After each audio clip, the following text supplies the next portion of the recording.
at the time when my daughter went to nursery, they graduated from nursery, and I had forgotten to put it into my calendar. I was on a meeting. They had tried to call me, and I didn't. I failed to turn up. And there's nothing worse than when you turn up at a nursery and dad didn't have this, and being told your daughter was waiting so patiently for you to turn up. And I thought, you've already killed me. Like, I already knew this when you called me and left me a voicemail twice. I couldn't get to you any faster than I had got to you. And those things stay with you because I always had the mindset that when I went into business, I would do it and I would not miss key moments of my children's life because everything I do is generally for them. Hi, this is Debbie Thompson, and this is A Stone in My Shoe, the podcast where we explore the moments in life where something no longer feels quite right and what happens when we choose to listen. Today I'm joined by Disha Solanki. She's a growth strategist who spent years helping businesses scale and evolve. And she's also the co-founder of the Trailblaze Hers, supporting women to grow in both life and business. Alongside all of that, she's a mother, and like many women, has had to navigate what it means to hold ambition and family at the same time. Tisha, welcome. Thank you for having me, Debbie. Oh, it's lovely to have you. So, before we get into the stone and the wisdom, for the woman who's listening to this and feels a quiet pull, but doesn't know what it is and doesn't even know how to say it aloud, what do you hope she sees about herself and learns from you today? That you can have a family and still want to have ambition. That's what I want everyone to know. You Beautiful. don't. So we'll go into that unless you want to add anything more about that. Otherwise, we will go back to that at the end and, the bring the shoe and all the wisdom into that as well. Sure. The only other thing I would add to that is there's never such a thing as a perfect time, is what I found. Ah, I love that one. Yes, very, very true. So, um, who are you in this season of your life? Like, where do you find yourself? Just a little bit more for for the woman listening, so they can see where you are.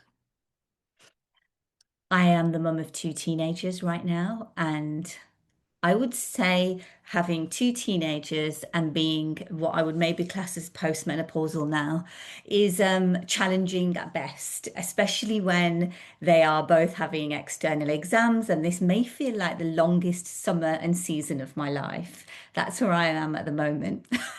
In business, I am what my right-hand lady Joe would probably call a chief chaos creator. I create things all the time and then wonder why I'm overwhelmed because I never got any of them over the line and then go back to getting them over the line. So, do you have someone supporting the chief chaos officer? Because obviously you're the ideas person, and That's right. having somebody else, making them happen. So yes, I do. And I'm very lucky to have a team and a co-founder in Brittany Anderson. So we both have are co-founders of the Trailblazers and Align PS, which is a people first system. And we are very lucky that we have a great team to support us and get things over the line.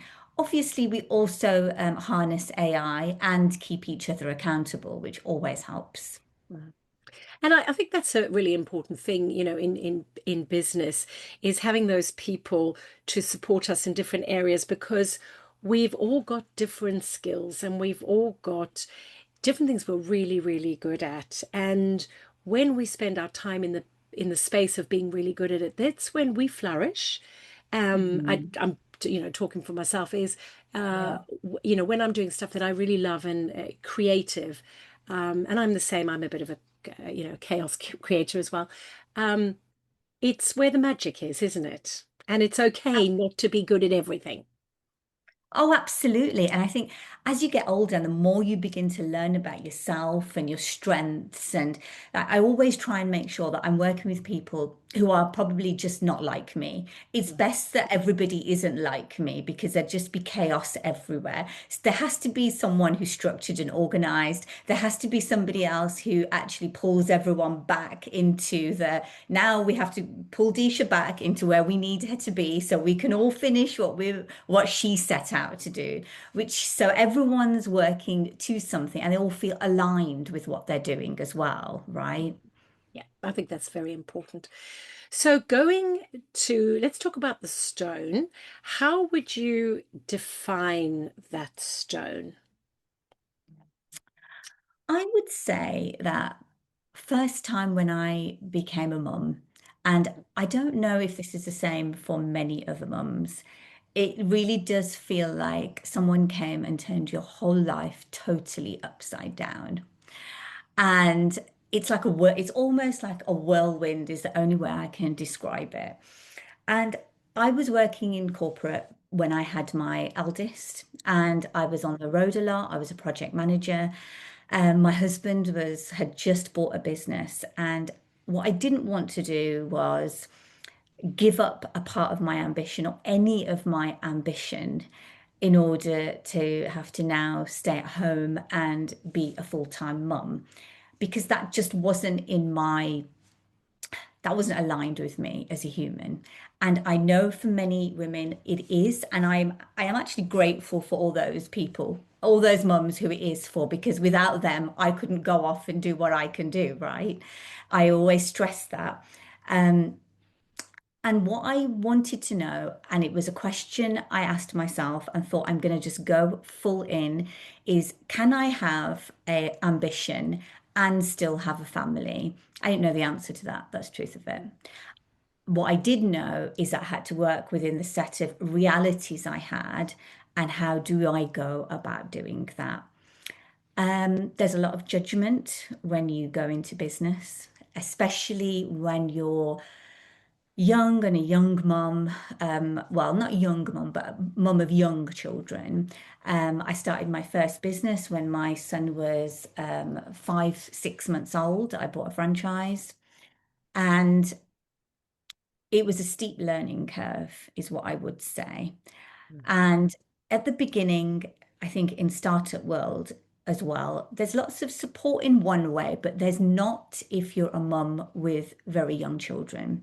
That landscape has changed a lot, I would say, in the last 19 years now. But 19 years ago, it was frowned upon. And, I lost a lot of people and friends in that moment too. Or I felt like I needed to distance myself from those people. Um, Mainly other women, if I was honest about that. Uh, Lots of people told me I was totally crazy for going to business. Why would I do it now? Why wouldn't I just stick with a job? All of these things. But it was an ambition I had inside of me, and it's one that I really did need to go and explore. So, this ambition of yours, because you were working in corporate and project management, but that wasn't Mhm. the ambition. The ambition was to start something of your own. Hmm. And That's takes right. me back to the other thing you said earlier. There's never, was it, what did you say? There's never a right time, or is that what There's you never the said? perfect conditions. There's never Yes. the perfect time. Okay. So Yeah. you were like, well, this has come up. Never perfect times. I'm going to make it happen. There was a lot of judgment. Was there a lot of judgment from family or friends or a bit of both? I'd say a bit of both. Okay. And so that must have been quite difficult because not only were you, when I go back, thinking back to when I had young children, you're juggling so many balls. There's so much guilt, isn't there, about am I being Mhm. a good enough mum, a good enough wife, a good enough worker, good enough this. How did you navigate all of that? I didn't, if I was honest with you, Debbie. I would say that I carried that guilt and then continued to carry it until very recently, is what I would say. Because want to be able to earn everybody's trust and look after everyone. And you almost wear this superwoman outfit, which really doesn't exist, but nobody tells you that at the time. And no one tells you that through your journey until you learn it yourself. And then you go, hang on a minute, that's not a reality. That's not a real thing. And actually, it took my mum to say something to me. So we were just talking, and my mum has been a nurse in the NHS for 40 odd years until she retired. And she said to me, she said, I think that the pressure that you younger generation have compared to what I have is just so much more. She said, if I went to work, I wasn't actually expected to do all of these other things, she said. And when I look at her life, she's right. So she'd say, oh, my dad would go to the supermarket, he'd prepare food, he'd pick us up from school. They had like a good arrangement going there, right? And her mum would support her. It's not like that now. She said, I look at you now and I think you literally have to carry the can and the responsibility for everything and everyone and make sure everyone's okay while you're there. And that's when I realized, and when she said, I think things have gone backwards. I don't know how much more we have evolved as a society. And she's a woman in her 70s who said that to me. So when was this? Because you started your son is 18, did you say, or seven? He is. He's And 18. and you started the business when he was 6 months. So this was 17 and a half years ago. How long ago did your Mhm. mum say this? And when, sorry, there are kind of two or three questions in here and we'll Yeah. pull them all together.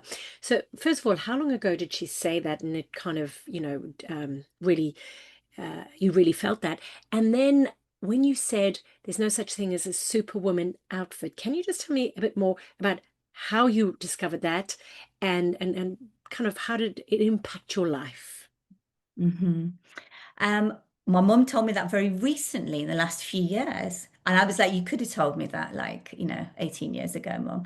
But it's something that I guess she hadn't thought about until she started, because I've got a sister and she started seeing like both of us like grow up as adults and have our own families. And I guess that she said it's only then when I started reflecting and saying like, what are my girls going through? What are they doing right now? Um, the second part of your question, Debbie, was the Superwoman outfit, right? Superwoman outfit. Uh-huh. Superman. So I do think that there's a lot of pressure in society for you to be able to do everything. And I also think a lot of that is self-generated because other women have the expectation that you will do it. And in turn, you take on that expectation. I do believe that. When did I realize that that wasn't a thing? Not that long ago. I'm a slow learner by the looks of things. Um, and I don't know if it's slow learner or we get into the mode of just modality of just doing, because inherently I'm very much of a doing person. I'm not, I'll ask for help, somebody else will do this. I just get on with it. And you get to a point where actually you can't get on with it because there are so many balls in the air that how much can you actually do in one human, how much can you do without slowing down momentum? And a few years back, I thought to myself, I don't want to slow down momentum actually. My children will grow up, they will leave home. What will I have left? And I don't mean that in a bad way, but because I didn't want to be left with no purpose in life and nothing to be doing. Now, I understand, knowing that my son will go to university now in not so long, in the end of the summer, that feeling of, that empty nest feeling, it's beginning to feel real. And I'm glad that I created that momentum now because it means I have something to go to rather than feel like I have to start again. And Did this that is answer the your question, Debbie? Yeah, and this is the juggling part, isn't it? It's Mhm. um and one thing you said that I f found quite interesting is that other women expect it of you. You do it because you're so busy. You're so busy anyway, and you just keep going. And did I hear that correctly when you said other women kind of expect you to do it? Can you just tell me a little bit more about that? So it's a lots of things that are normally, I would say, traditionally a female role, right? Or Hmm. a mothering role. Hmm. And I realize now as I've got older that they were not really cheerleaders or my type of tribe. And I should probably have just gone, you're not in the same bandwidth as me, and that's okay, and walked away and not taken it on. But I do think that as women, we take it on. So, there's cooking, there's cleaning. It's being a default parent. Who does a school call every single time? It's always mum first. And it's never just once. It's always, let's try mum two or three times before we even may consider calling dad. It's all those little nuances that stack up. And it's those things where you think then that you're failing when you're not, when you can't pick up the phone or you were late to something. Or in my case, at the time when my daughter went to nursery, they graduated from nursery and I had forgotten to put it into my calendar. I was on a meeting. They had tried to call me and I didn't. I failed to turn up. And there's nothing worse than when you turn up at a nursery and dad didn't have this and being told your daughter was waiting so patiently for you to turn up. And I thought, you've already killed me. Like, I already knew this when you called me and left me a voicemail twice. I couldn't get to you any faster than I had got to you. And those things stay with you because I always had the mindset that when I went into business, I would do it and I would not miss key moments of my children's life because everything I do is generally for them and they work hard in order to, for me to show up. That's the truth of it. They're just young people, right? And those small things, they take its toll on you. And I wonder how many times my husband didn't hear what I heard as a mum. And he Mm. went off, he ran his business, worked all the hours God gave him, while I was here, like holding everything together and trying to harness my own ambition. And I don't begrudge him that. What I'm trying to say is that society also nobody is there really to make him feel guilty for that apart from himself. Yeah, and that guilt and is a very, very hard one because, as you said, right at the beginning, it was there, and then in these key moments, it's like, why have I done that? How did you navigate that guilt? And were there any other emotions as well as guilt that have kind of followed you through this process of trying to do everything? So you have guilt, then there's always the mental load of is everyone fed, watered, cared for, clothed, and the list then becomes endless, right? How does the house look? Is it tidy? Is it clean? Like, is it a space that I want to be in? And then really small things, Debbie, like did we remember to buy the kids new clothes and empty the old drawers out? Because they all take time, these things, right? And one thing I hadn't planned in my life is those parts of life, which then become overwhelming because they stack up, right? You think you've got everything going, and then you walk in the garage and think, wow, this garage is going to fall on top of me, it's stacked to the rafters, right? And I, so there was guilt, there was wondering if everybody was okay. Was I good enough? Was I Mm. doing a good enough job? And that one is really difficult for someone like me because when I put something when I do start something, I always think, have I done 120%? I don't go in half-heartedly and begin something. So if I'm in, I'm all in, and I want to make sure that I've done my very best job 100% of the time. And that's not possible because we're human. So how did you navigate that? You obviously had these really high standards of wanting to do 120%, all these balls, not, Superwoman does not exist. You've got the guilt, you've got the overwhelm, you've got all of this. How did that take its toll on you physically and mentally? And how did you manage to keep it so that literally there wasn't a massive spillover and all the balls fell on the ground? Oh no, there was a few points, Debbie, where all the balls fall on the ground, and then I want to burn the house down and quit everything and then quit life.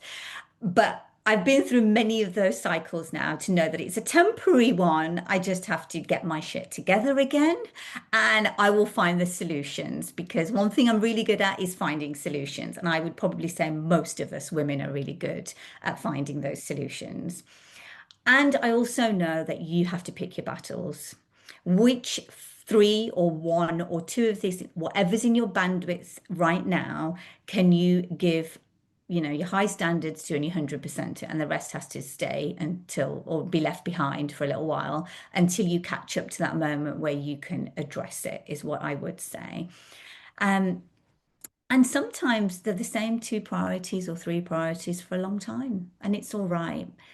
Many times I found that it's being honest with yourself or being honest with myself as to what my capacity allows right now.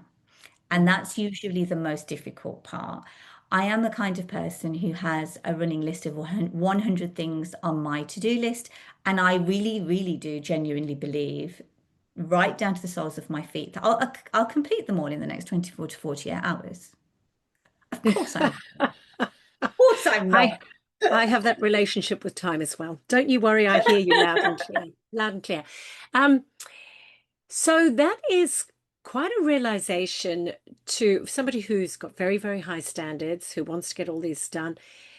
But over the years has learned that I've only got capacity for so much. I need to do the things that are most important right now. And other things, if they don't get done, it's okay. Was that a difficult lesson to learn? Or was it a slow burn, or was it a slap in the face? Because it's, it's clearly a very important one for you to be able to live a life without a complete breakdown. That's right. And I have had burnout more than once, quite a few times, um, because it's a slow lesson to learn. And anyone who's had burnout knows, I mean, that is bad. It's like your brain just has a total breakdown. Um, I had got to one point where I couldn't even decide what I wanted to eat. I'd have to say to my husband, "You're gonna have to pick what we eat for wherever we went because I can't even make that next decision." And it's a painful one. It's a painful lesson to learn, is what I would say. I went through burnout once. I thought, oh, I could get through. I can get through this, and I came back raring. Um, Second time was not so good, and that was probably the most painful lesson. When you don't know how you're going to get out of bed, and it's not because you're depressed, there's decision making fatigue sets in, and you just don't know where to begin in life, not just in business or generally. Like you're like, I don't even know what to do today, and it feels very lost. It's a very lost moment to be in, and I know now that I wouldn't want to be back in that lost moment. So, looking back at those two periods of burnout, could you see the signs that you were going to burn out that you could see now and you would then back off and take time? So at the time, I didn't see it, but Mhm. now I've got good at spotting the signs in myself. Um, because I think when you're in the moment and you're in the moment of doing 24/7, you don't really stop to reflect and think and just look at yourself from the outside in and go, you know what, something's not right. But now I know, I get the picture now. I'm not feeling good, I feel run down, or I just feel generally very tired having not done much. And then I go, you know what, now's the time to just slow things down just for a little while until you fill your bucket back up again. And when I come back, I'll be raring to go. And was that a hard one? Because for somebody like this, very ambitious, obviously, 110%, very capable, lots of ideas. Was that a hard lesson to learn to listen to your body and listen to how you're feeling and then slow down? Oh, yeah, you go through so many cycles. Anger, you're angry with yourself. Why can't I do it? You ask all of these questions. Why did this happen to me?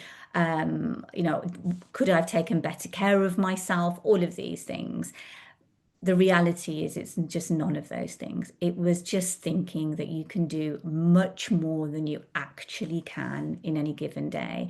And I'm also a real time optimist. So, like, there's like a running joke. I could be late to absolutely everything with the total intention of being on time because I'll start a task, definitely not have finished it, but I'm going to finish it before I move on, right? And it's those little things that also um, contribute to the burnout and where you get to because you've held yourself to those standards consistently over consistent periods of time and tasks. Mm. And life has a way of teaching you those lessons you have to learn. And if you don't learn it the first time, it will keep showing up until you actually learn it. Yeah. So, if you had to summarize, the wisdom that you've learned over the last 18 years, having done, well, and previously working, but I was just thinking from when you started your business, what would you perhaps perhaps say two or three of them? I don't know, a sentence, or how would you sum that all up? I would say there's no perfect time for you to realize your ambitions. Just understand that you have a set of realities that you have to work within and just start. Because waiting for the perfect time, I believe it doesn't happen because you'll move your milestone or your goalpost, and there'll be a next perfect time, and then you'll look back and say, "What if I had done that?" What you don't know now because you didn't do it. So just begin, and it is what it is, and know that within you you'll work it out somehow. That's beautiful.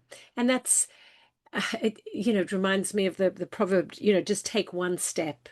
You can't wait Mhm. for the perfect time because we all think that we know how the whole journey is going to unfold, and we don't. So, now is there an element of also self-compassion? Just being kind to yourself that you're not this superwoman. Like, how was there anything that you learned about yourself in terms of this, because I think women particularly, we can be so hard of us on ourselves, and we're not very compassionate. We are with our friends, but not ourselves. And that's something that is very difficult, is what I would say. And it's a long road to self-compassion and just being kind to yourself.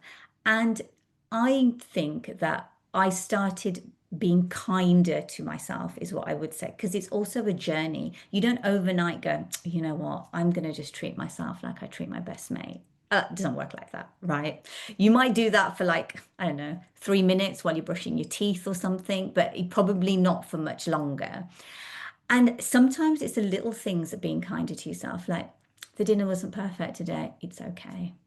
It's the third week in a row that we've eaten a takeout pizza in my house. Apparently, everybody likes a Domino's and they deliver it in like 12 minutes or something. So I'm like, it happened.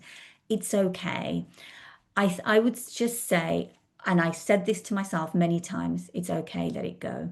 The world's not going to fall apart. Nothing drastic is going to happen with this one event that happened in the course of a week, a day, a month, or a year, whatever it might be. And start slowly. Yeah. And you will realize that that kindness comes, and you will also make your own life easier in your head, is what I would say. Mm. Yeah, I think that's exactly it. I think people think there's a silver bullet that you can just suddenly Mhm. do these things, but it is consistently 1%, isn't it? It's just this small incremental getting better at whatever it is. So, um, is there anything that wisdom you'd like to impart about, the guilt working, being a working mum, and uh, having a business and being a mum? Is there any wisdom on that you would like to share? At the time, you can't see it. And this is what I truly believe. But as your children get older, they are grateful for the role model and the example that you set. And it's only now that I'm beginning to really feel that from my own children. Mm, They're grateful for um, me having ambition, me looking out for what I want in life. That's not just totally centered around them. And it's lovely to have Mother's Day cards which have, a lovely one sentence sometimes or two. It means the world, and yeah. everyone you should know that if you have your own ambition. And I think it's also important, just Bronnie Ware, who wrote the book, the top regrets of the dying, one of the top one is that I wish I'd lived a life that was true to me and what I would, I'm changing her word slightly, but, Yeah. true to me and not what everybody expected of me. And if that's the topic of the time, that's what we should all be doing. And Yep. yet, and yet we don't, for whatever reasons, pressure, guilt, whatever it is. It's different for every person. So it takes a very brave person to forge their own way, and to do this, because at the end of the day, you won't be the one on your deathbed going, God damn it, I wish I'd done that. But nothing is free, and there's always a price to pay, isn't there? And it's okay. It's okay. Nothing is perfect. Life, that's just life. And you know what? I'm lucky I come from a long line of strong women. And my grandma once said to me, she was talking about dying, and I said to, oh, stop talking about death. Like, this is like driving me insane. Like, and she said to me, yeah, but the thing is, she goes, I'm telling you because if I went today, for example, she said, I have no regrets. She goes, I lived my life and I'm leaving this world happy, she said, and I want you to know that. And that meant the world to me, actually. She said, I've traveled, I have a beautiful family, I got to meet my great grandson. She said, what more could I possibly have asked for? She said. Um, and she said that to me, but and I've not read that book, which I will read. But she Mm. said, remember at the end of your life, you shouldn't have regrets and you should just go happy. And be authentically you, and whatever that Mhm. is, and everybody's different, and know you to know what's authentically your path. So we have a kind of tradition. If today was your last day on earth, what would you do Mhm. and why? Oh, okay. I would open a bottle of champagne because I really like champagne. And I would have all of my family and friends together and have as many laughs and share as many stories as possible. Why? Because I'd want everyone to have the happy memories of that last day. Beautiful. It's interesting. Most people, it's all about their family and their friends and those connections. Mhm. And, that's what it boils down to, often is just love and connection. Yeah, Right. beautiful.